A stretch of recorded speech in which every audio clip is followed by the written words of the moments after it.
Ok, bonjour à tout le monde, j'espère que chacun se porte bien. Je suis Modo, votre humble serviteur à la communauté OSMPNSTP. Donc, aujourd'hui, on va travailler sur ma poulette. En fait, c'est la formation qui devait se passer vendredi, mais il y a eu beaucoup de problèmes de connexion, notamment tous les réseaux étaient vraiment, c'était pas possible en fait. Euh, et le formateur a eu un problème, notamment Adja qui est au Maroc, elle a eu un problème avec la connexion là-bas, et donc elle n'a pas pu se connecter. Donc, aujourd'hui, on va rapidement parcourir ce qui avait été dit en essayant d'être le plus explicite possible et permettre à ceux qui étaient déjà là d'avoir une meilleure compréhension de ce qu'on a dit et ceux qui n'étaient pas là de comprendre ce qu'on n'a pas, de ce qu'ils n'ont pas, de ce qu'ils n'ont pas pu avoir comme information. Alors, globalement, avant d'entrer dans le vif du sujet, je vais présenter rapidement qu'est-ce que ma poulette. Bon, là, il faut que je prenne peut-être ça. Qu'est-ce que ma poulette de façon globale? Maplette, en fait, c'est un outil de, de contrôle qualité, en fait. Il permet d'améliorer la donnée OpenStreetMap. Alors, vous le savez, OpenStreetMap, c'est un projet volontaire où il y a des personnes volontaires de par le monde qui essaient de cartographier, de créer de la donnée à partir d'images satellitaires de très haute résolution spatiale. On parle là de 25 à 30 centimètres de pixels, dans la taille d'un pixel. Donc, c'est vraiment des images de très haute résolution spatiale. Et ils cartographient, ils essayent de faire de la télédétection, de la photo-interprétation en fait. Donc, à partir de ces images-là, ils identifient des objets et ils donnent des attributs à ces objets-là. Ça, c'est vraiment le principe fondamental de OpenStreetMap. Et donc, je vais peut-être baisser un peu de musique. Et donc, Mapoulet, donc, c'est un outil qui permet donc ce contrôle qualité là. Il y en a une pléthore. Parce qu'après, dans les systèmes d'information, il est toujours important de se rassurer d'avoir une donnée de qualité. Et Mapoulet donc permet donc d'avoir toujours un niveau de qualité de la donnée OpenStreetMap assez intéressant. Le principe de Mapoulet, il est simple. En fait, il récupère les problèmes d'attributs de sur OpenStreetMap via, je suppose, une API. Donc, il essaie de récupérer ces problèmes-là en termes de topologie, de sémantique. Et il crée des challenges, en fait. Ils appellent ça des challenges, des défis qui mettent à la disposition des contributeurs qui, après, peuvent cartographier ou participer à ces projets-là. Ce qui est important de savoir, c'est que sur ma boulette, pour arriver à ma boulette, en fait, donc pour arriver à un contrôle qualité de la donnée OCN, il faut avoir les connaissances de base sur OpenStreetMap. Et donc, connaître comment cartographier un certain nombre d'objets. Sur notre page OSM, NSTP, on a fait pas mal de formations. Je pense déjà il y a 11 vidéos qui, qui sont vraiment adaptées à tous les, on va dire, beaucoup plus adaptées aux débutants en fait. Parce que les vidéos partent de la base jusqu'à un certain niveau. Donc il y a pas mal de vidéos en fait qui sont déjà disponibles et on aura d'autres qui vont arriver qui expliquent comment est-ce qu'on utilise OpenStreetMap, qu'est-ce que OpenStreetMap d'abord globalement, comment est-ce qu'on l'utilise et tout. Donc je vous invite moi à y aller. C'est OSMNSTP tout court et là vous allez tomber sur ce joli logo là. Donc il y a plein de vidéos là-bas qui vous aideraient certainement à débuter, à démarrer dans OpenStreetMap. Bref parenthèse, le monde actuel où le domaine des systèmes d'information, pas seulement, a un problème de données. Et OpenStreetMap veut proposer une alternative à la privatisation des données par des organisations pour pouvoir donner accès à tout le monde à la donnée, pour pouvoir faire des études, des analyses, proposer des choses. Donc, c'est un projet qui va au-delà de ce qu'on peut imaginer. C'est vraiment super important qu'au Cameroun, on ait de la donnée pour pouvoir faire des choses. Déjà, il y a beaucoup de personnes qui ont contribué, il y a beaucoup de choses qui ont déjà été faites.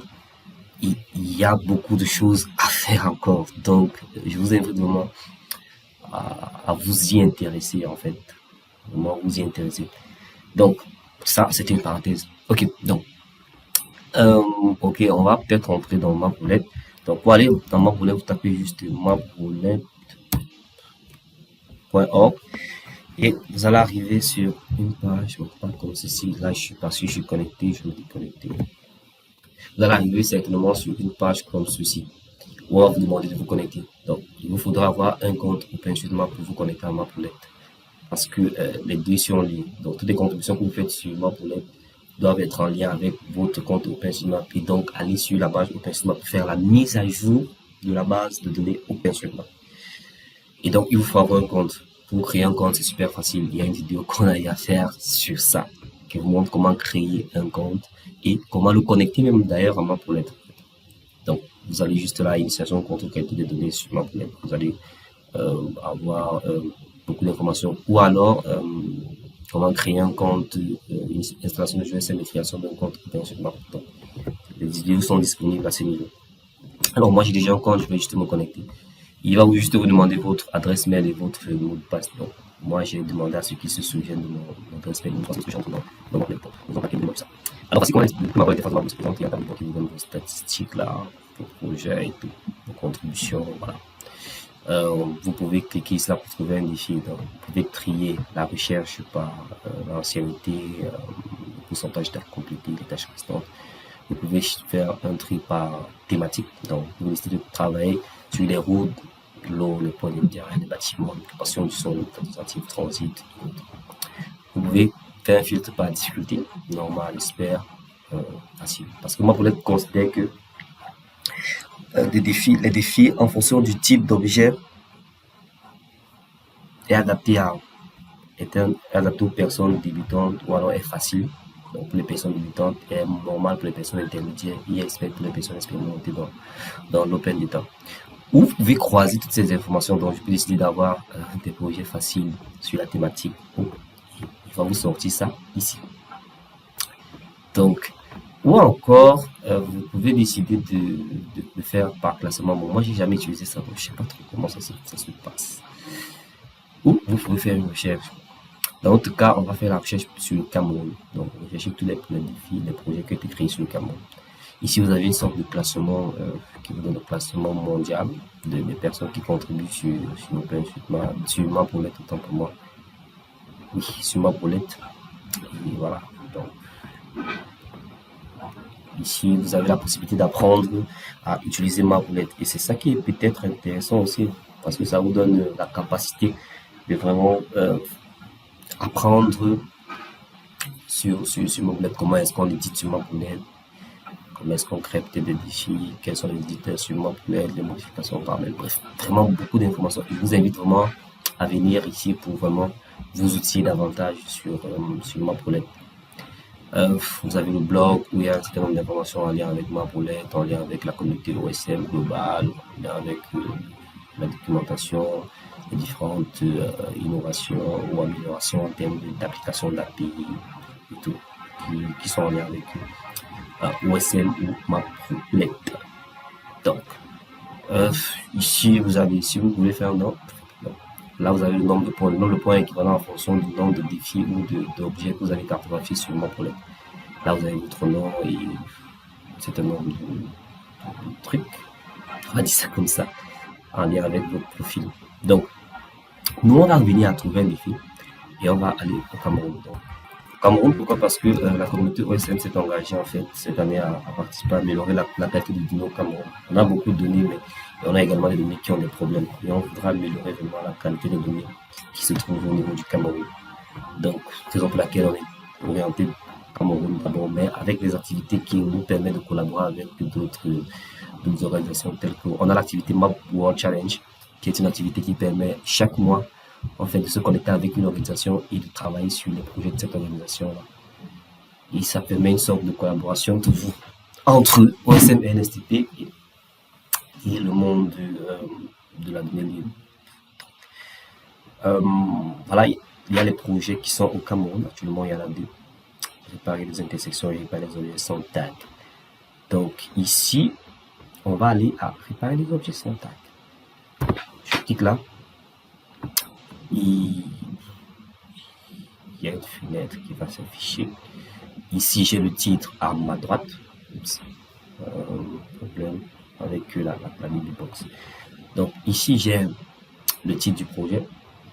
Euh, j'ai le niveau, la difficulté, j'ai la date d'acquisition des données interprétation dans le 14 mars.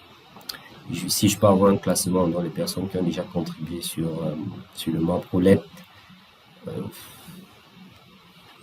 tac, tac, tac, tac, tac, se charge un peu.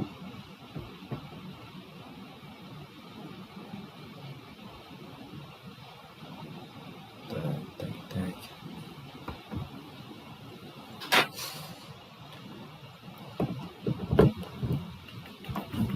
Ça charge, ça charge, ça charge, ça charge.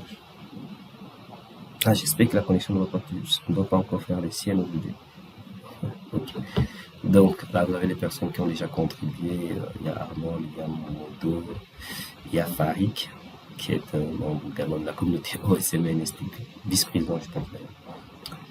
Euh, voilà.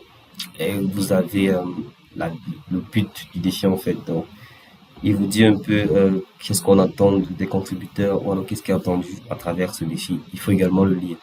C'est vraiment important de parcourir cela pour entrer dans la vision, ou alors, oui, la vision de la personne qui crée le défi, ou de l'organisation membre de façon globale, et de façon plus générale de l'enchaînement.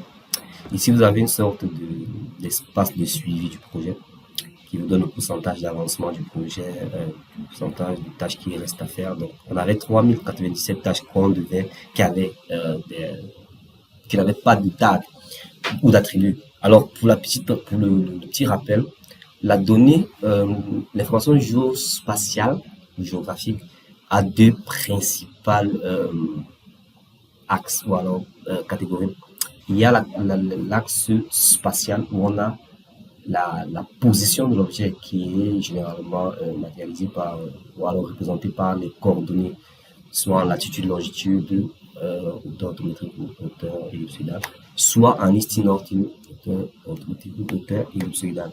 Et il y a le côté sémantique, donc les informations qui décrivent l'objet, où est-ce que cet objet se trouve. Donc, ce qu'on veut généralement, c'est où est-ce qu'on a quelque ça et c'est quoi, globalement. Je prends l'exemple. Par exemple, au Cameroun, on a l'immeuble de l'émergence, la poste centrale. On a la position, donc on peut avoir la position du bâtiment, donc avoir son contour, donc avoir sa position géographique.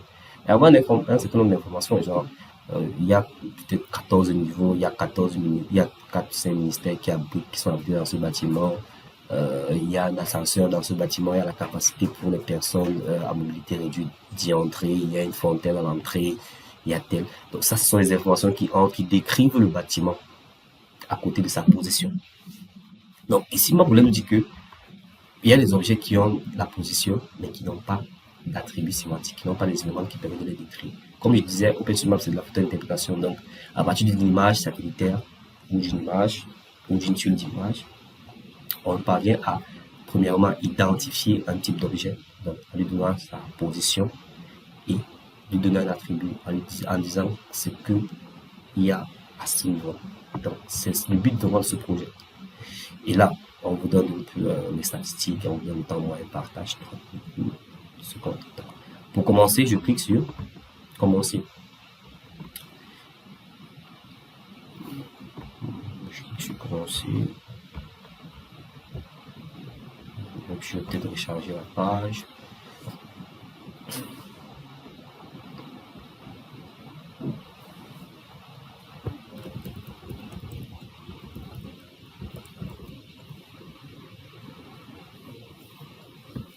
Ok, donc, toujours problème avec la BBbox. Donc, je clique sur commencer.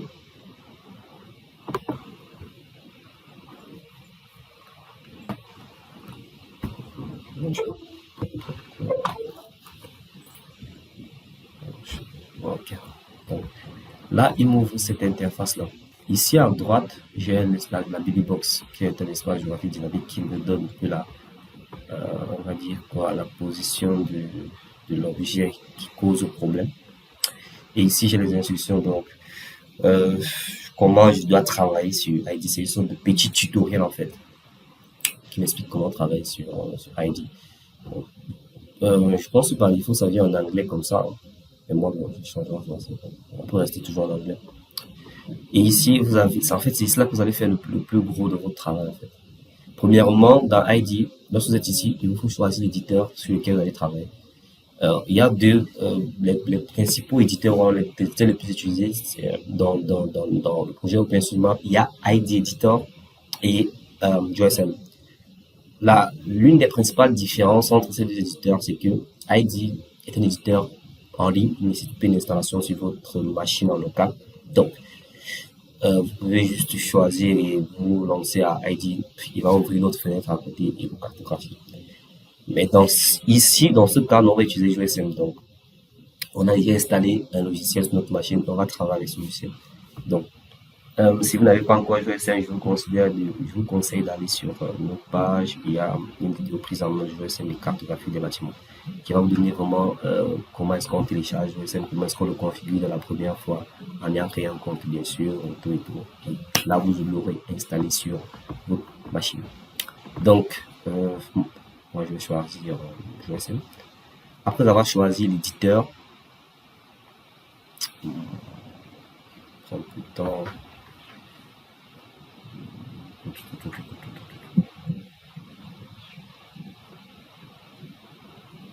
Vous aurez là, bon, ça prend un peu de temps. Ok. Après avoir choisi l'éditeur, je dois me rassurer que mon éditeur est déjà ouvert parce que si j'appuie là, par exemple, et que GSM n'est pas ouvert, il va me dire OSM Remote Control did not respond. Do you have the GSM running with your remote control enabled? Donc, il me dit qu'en fait, il n'arrive pas à relier, avoir le contrôle, du moins à relier, à envoyer l'information sur GSM parce que GSM n'est pas ouvert. Donc, je dois ouvrir d'abord GSM sur ma machine au préalable. Donc, je vais l'ouvrir là.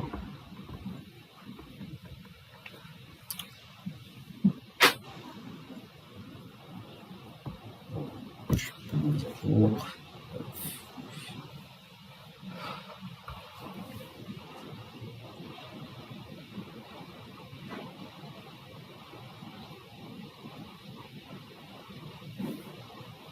On va prendre un peu de temps.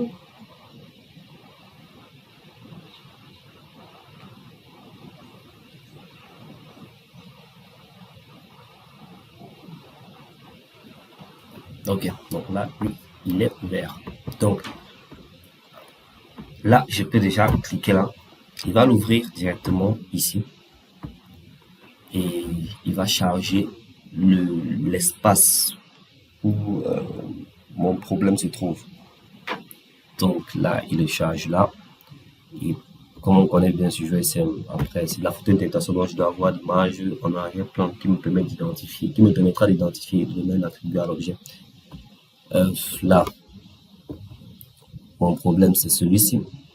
Donc, on a cartographié, voilà, c'est un cours d'eau, mais on n'a pas signalé que c'était un cours d'eau. Donc, on a donné la position géographique, qui est une succession de points, et donc la position de ce segment, mais on n'a pas dit que c'était un cours d'eau. Donc, là, voilà, je dois donc dire que c'est un cours d'eau, en fait.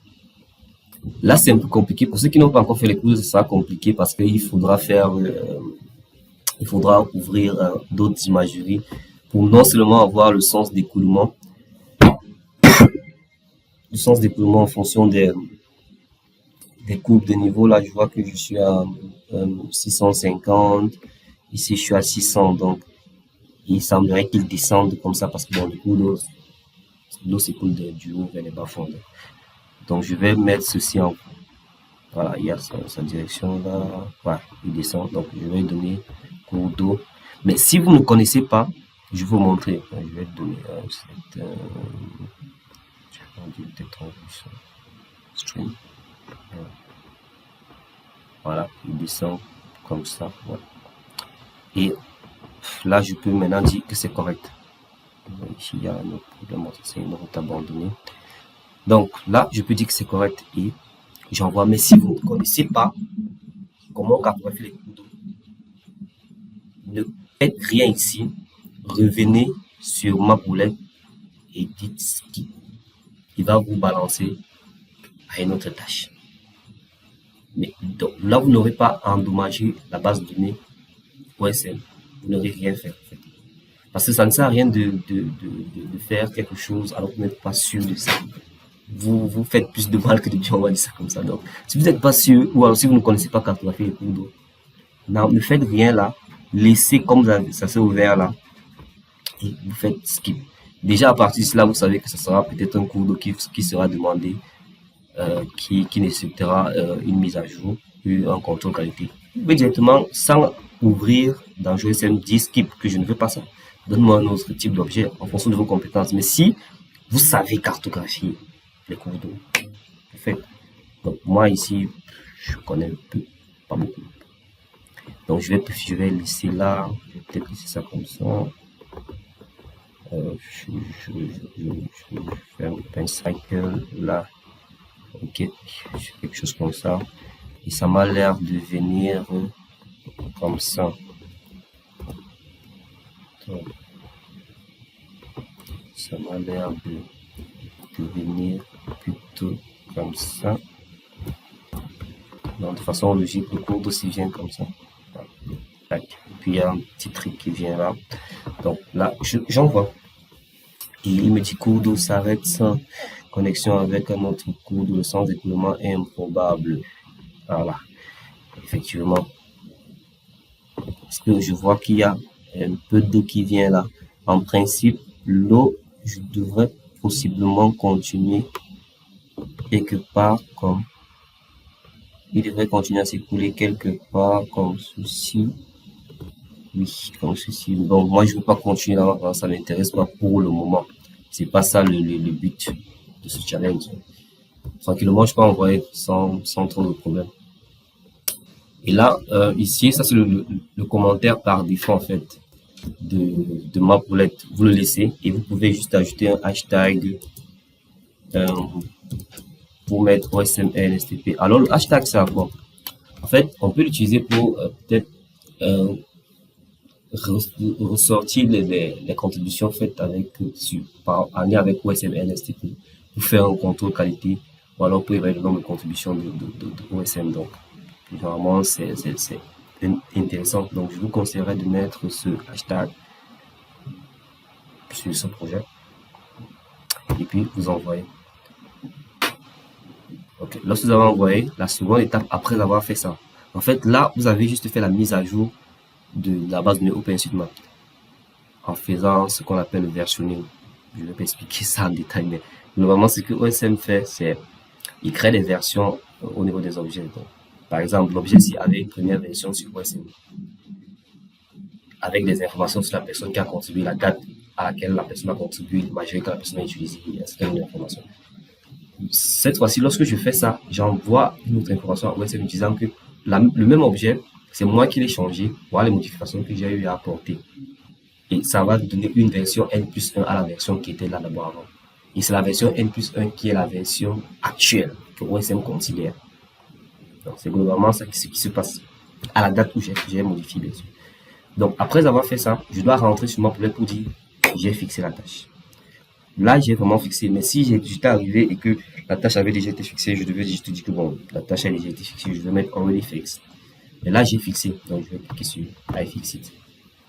Ici, assurez-vous que Nearby soit couché. Nearby, pourquoi? Parce que c'est une bonne pratique en fait, c'est conseillé parce que ça permet d'avoir les tâches qui sont proches. Alors qu'est-ce que l'algorithme en bac fait? C'est qu'il fait un calcul de distance en fait. Il évalue la distance entre la tâche où vous vous trouvez et les autres tâches qui sont autour. Et il prend la tâche avec la distance la plus courte, ou la plus proche en fait. Et c'est ça qu'il vous accorde comme tâche. Ça peut être intéressant dans la mesure où peut-être vous travaillez, peut-être, je sais pas, ici nous sommes en Batouri, travail à Batouri. Et vous avez constaté que Batouri peut-être un certain canevas en termes de problèmes. Du moins, les objets qui sont là-bas sont peut-être d'un tel type. Vous avez compris en fait ça. Et vous voulez finir d'abord à Batouri avant de partir ailleurs.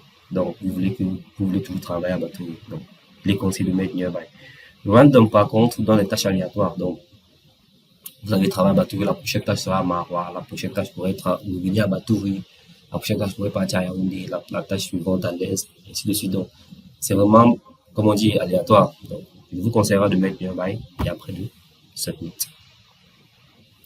Et là, vous allez rendre compte qu'il va vous donner ici, nous sommes toujours à Batouri. il nous a donné notre tâche toujours aléatoire. Donc, comme je dis, je passe sur ID, je viens là.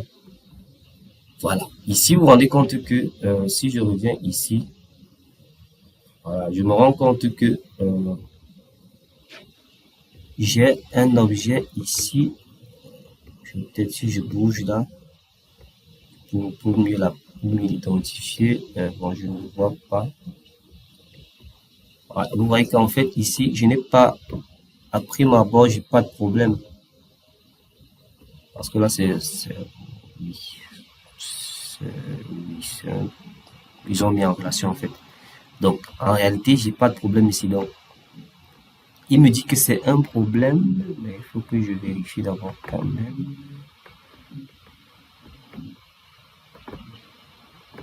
Euh, si je fais un peu ça, qu'est-ce qu'il me donne?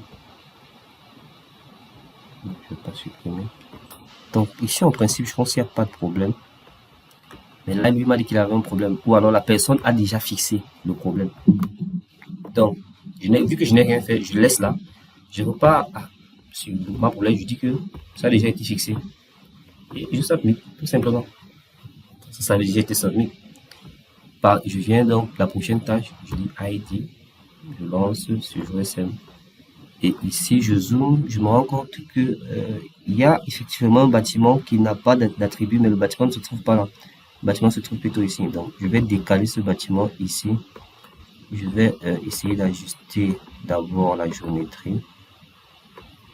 Après, je vais donner le nom d'attribut bâtiment. Donc, pour ceux qui ont fait la cartographie des bâtiments, il y a plusieurs méthodes. Pour moi, je vais utiliser la méthode du schéma normal. Donc, je passe sur pré-réglage. Les pré-réglages sont en fait sont les attributs, les différentes possibilités d'attributs qu'on peut affecter aux objets sur le cluster. Je pars édifice, je pars bâtiment. Ici, je me rassure que bâtiment en lui. Et je mets OK. Et automatiquement, il change de symbologie. Et si je viens ici, si je le sélectionne, j'ai bâtiment. Et puis, j'envoie. Il me dit longueur de segment, blablabla. Il me parle de quel problème. Bon, il me parle de quelque chose qui ne me concerne pas beaucoup. Donc, moi, je vais le laisser.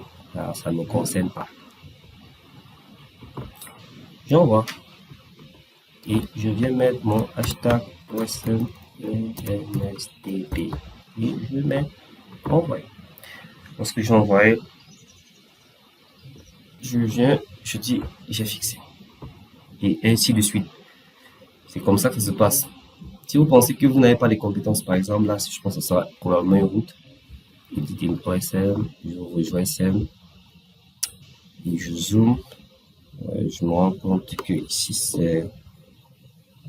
ça doit être, oui, un chemin qui mène vers une plantation agricole, mais elle n'est pas connectée avec une autoroute. Et comme on le sait bien, les routes doivent être connectées. Donc, là, je pense que on n'a pas la possibilité de la connecter avec une autre route. Ouais, ici, j'aurais même deux problèmes. Donc, je viens là. Je pense qu'elle n'existe pas. Je supprime. Ici également, je supprime. Je vois la route. En fait, je vois la route. Si je suis là, je vois elle se perd en brousse. Et après, il n'y a pas d'autre route pour qu'elle soit connectée à elle. On sait que le réseau routier doit être connecté. Bon, je pense que c'est peut-être un truc à pied, où ils entrent dans la brousse et puis se baladent. Il y a peut-être une route qui a été créée et puis abandonnée. Je sais pas. Donc, je peux faire hashtag OSM et j'envoie. Donc, si vous n'avez pas de compétences sur un objet, vraiment, faites skip. Vous ignorez. Ça ne sert à rien ça ne servira à rien de faire quelque chose qui endommage davantage la base de données. Je viens là, j'ai fixé. Et voilà. Il y avait la tâche à côté. Et comme moi, je l'avais déjà fixé, j'ai fixé. Donc, il peut arriver que vous fixez peut-être plusieurs tâches à côté là. Et puis, vous fixez juste, lorsque ça apparaît sur la box à droite, vous dites juste que j'ai fixé sans plus rentrer sur le jeu. Donc, pareil, vous pouvez faire ça vraiment autant de fois que vous voulez et améliorer la qualité des données. Donc, voilà ce que je voulais vraiment vous montrer sur Membrolette. N'hésitez pas si vous avez des commentaires, des questions, des ajouts. Nous sommes disponibles à OSM NSTP et restons vraiment connectés à OSM. Déjà, je dis merci à toutes les personnes qui nous soutiennent. C'est assez difficile quand même, mais c'est un domaine qui est très passionnant. Donc là, vous pouvez même switcher même sur les imageries directly. Donc sur les images satellitaires, vous avez Mapbox qui est une imagerie un peu plus vieille. Vous avez Exorin qui date de 2023-2024. Vous avez Bing également qui a été mise à jour, je pense, en 2023-2024. Voilà. Euh, vous avez Thunder Forest avec OpenCycle qui vous donne un peu aussi les différentes occupations du sol avec la topographie de la zone. Vous avez Open Area Map qui, je n'ai jamais utilisé Open Area Map, mais je pense que ça peut être intéressant. Après, vous avez le fond Open Scope Standard. Donc, vous pouvez décider d'afficher les données OSM. Voilà. Il charge les données OSM directement ici. Donc, Nodeway Areas. Vous pouvez charger les données de Mapillary, qui sont des données d'image en fait, qui sont disponibles dans la zone. Donc, c'est vraiment des outils très, très, très puissants, quoi. Vous pouvez charger les caméras directement d'OpenStreetMap. Bon, là, je pense qu'il a refusé. Mais là, c'est vraiment pour vous amuser, quoi. Je vous proposerais de laisser pour un départ Dax pour juste corriger les problèmes. Donc, la prochaine formation de OSM NSTP se passera la semaine d'après le 20 mai. Ça sera sur la cartographie des routes. Et on va vous montrer comment cartographier les routes sur OpenStreetMap.